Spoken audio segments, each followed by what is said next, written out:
Namo Narayan, everybody. It's Shivani here. Welcome to December 2020. We made it.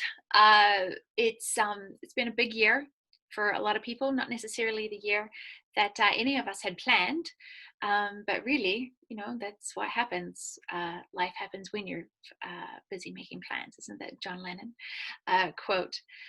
But what I do feel that this year has been about is preparing us for a big shift. Maybe you can feel it, maybe you can't.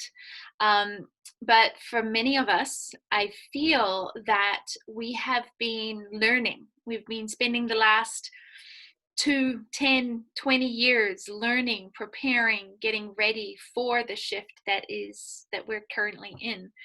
And the shift is one out of knowledge and one into experience. It's the teachings of yoga, the teachings of a lineage, the teachings of the light, the teachings of spirit are simple, but they're not easy. And so in their simplicity, we often think we know them. We do know them. And when we're pushing up against through and we're moving through the experiences of them, when they get hard, we go, I know this teaching, I know this. And there is a difference between knowledge and experience. And the experience is the realization of the teaching. It is the embodiment, the quiet embodiment of the teaching. And this quiet embodiment of the teaching changes reality. So when you have a reality, you have to understand that the reality, the frequency of the reality is the mirror to the internal reality. And so we have learned these teachings of faith, of non-attachment, of grief and gratitude, of control and surrender, of likes and dislikes, of raga deshwa. We have learned these teachings, but it's not enough anymore. We have to embody. We're ready. We have to embody. It's like we've been these babies gestating in the fluid in the belly, and we think that is what our reality is, and that we're fully formed and we're there, and we're feeding and we're pooping and we're kicking and we're moving and we can hear and all these things while we're in the baby, but we've been preparing for the birth. And I really feel that this huge pressure tank that we've been in with this global pandemic and the planets of Saturn and Jupiter and Pluto and the way it has created this pressure cooker between the light and the lessons, and how that is shifting through this month. This is moving out of Sagittarius, out of Capricorn and into Aquarius. And that shift is a new reality. And this is where it comes into our theme of this newsletter of yoga ecology, because yoga ecology is the foundation of the fifth dimensional paradigm. But to get to the fifth dimensional paradigm, we have to embody the teachings of the third dimensional paradigm. You can't skip them. You can't say you know how to have faith, but then be riddled with anxiety. You can't say you know how to have a non-attachment, but hoard everything and hold everything closer and need this and need that and need. It's like you can't know the teachings, but still embody the old paradigm. And it's hard. It's really, really challenging, but it's a challenge that we have already agreed to, that we can already rise into. And we have the best examples in our Swamijis, Swami Satsangi, Swami Naranjan, Sri Swamiji. We have the most unbelievable examples of souls who have been through this stage long time ago and are an embodiment of that next level of consciousness on many different levels higher than where we are going. So it is totally doable. So it's doable, and you know it. So let's embody it. Let's realize it every day. Let's bring into the more clarity in the mind, simplicity in the mind, simplicity in our communication, but let the distractions fade away. Let the distractions of the mind is over here and the mind is over there and the mind's over here, but this is being half done, and the mind is over here, but this is being half done, and this is being dropped, and this is being overlooked because the mind is over here when it should be over here, and it's over here when it should be over here. And like, this is a knowing of the teachings, but not a realizing, an embodiment of the teachings. We have to be willing to stop and go, okay, I have to do this differently. I have to come into a different relationship with the ecology, with the reality around me. And this reorientation of gratitude, of reciprocity. I did it again. I'm so sorry. Reciprocity. And responsibility. You know, as we eat, everything that we eat, whether it's meat or carrot, is giving up its life so that our bodies can be sustained. There comes with a huge responsibility in that, a responsibility of gratitude, a responsibility of stewardship, of honoring of that exchange of energy, whether it's kale or deer or cows or milk or whatever it is. There is an exchange, and we have to reorientate that exchange into first we offer, then we receive. Our Western minds are very takey, you know, very we want to receive it. Oh, and then we'll give thanks. No. Let's swap it around. Let's give thanks and then receive. Let's first empty and then receive. Let's first offer and then receive. And that reorientation to the land, to our food, to the ecology is shifting the paradigms from the third dimensional consciousness into the fifth dimension. It's allowing the heart to be the foundation. Because when we have little and we offer first, that is an act of faith.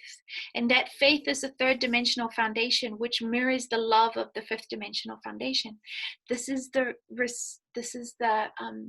realization. This is the embodiment of these teachings.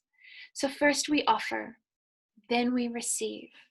We acknowledge every tree that gives its life for warmth or for building or to make space for the lives beside it.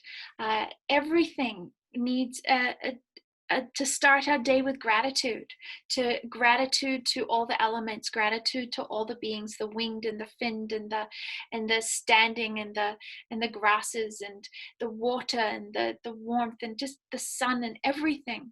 When we can start our day, when we start our sadhana, our day with mantras and gratitude, we're really setting the foundation for the heart. When the mind starts the day with the to-do list and the burdens and the this and the that, you're lowering the frequency of all of your interactions. So letting this reorientation, and what that does is it reinforces the truth of our interconnectivity, of Purnamada, of Atmabhav, being one with everything. And a bird will not fly past without you acknowledging it. Even with a thought, even with one heartbeat, two heartbeats, one breath, that heartbeat will be in gratitude to that bird, in gratitude to that deer, in gratitude to that bus driver, in gratitude to the garbage pickup person. You know, every heartbeat. And this is the responsibility, that your frequency, your very presence, is God's gift, literally. And we have to live into that responsibility. We have to up our game into that responsibility so that our presence does become an embodiment of frequency of love, so that just in our presence, somebody will feel a shift, will feel the clarity, will feel the connectedness, will feel the love. I mean, really, this was my direct experience of Sri Swamiji. This is my direct experience of Swami Naranjan and Swami Satsangi. They all come through very differently. And especially in my experience of being in the presence of Sri Swamiji, this was it.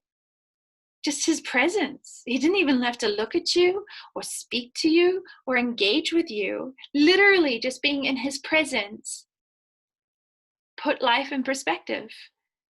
Put the right questions on your tongue. Let what was not really important go.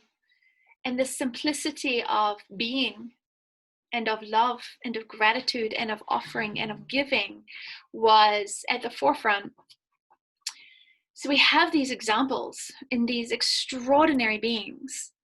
We have the teachings to learn, to knowledge, to know, to study. But nobody can force the realization.